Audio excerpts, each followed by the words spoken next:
To begin assembling your work, you're going to choose three of your painted paper cards. We will leave one to the side to use later. Choose three of them, and you're going to be gluing them down onto your background paper.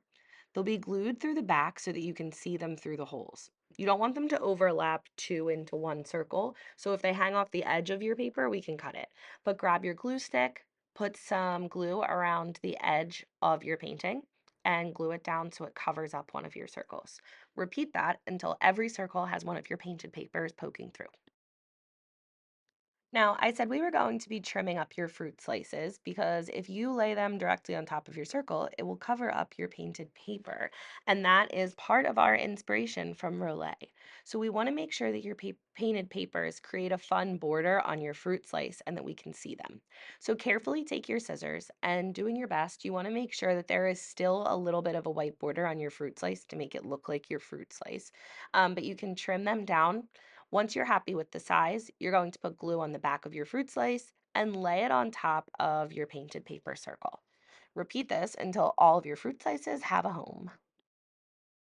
You're going to use your last painted paper to create some leaves that we'll be putting all over. So you can either draw those leaves out on the back or just use your scissors to cut a few. You can overlap them, you can attach them to your fruit slices, they can fill in the empty space in your background. You can use these leaves to fill up your space however you'd like.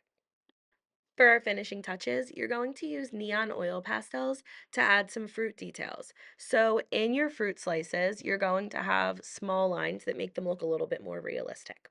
At this point, if you need to look at inspiration pictures of your chosen fruit, you can.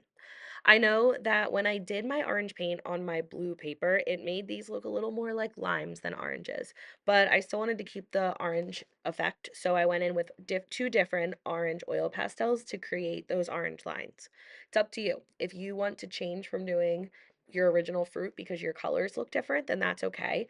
But choose the color that best suits the fruit that you want and move forward with finishing up your details.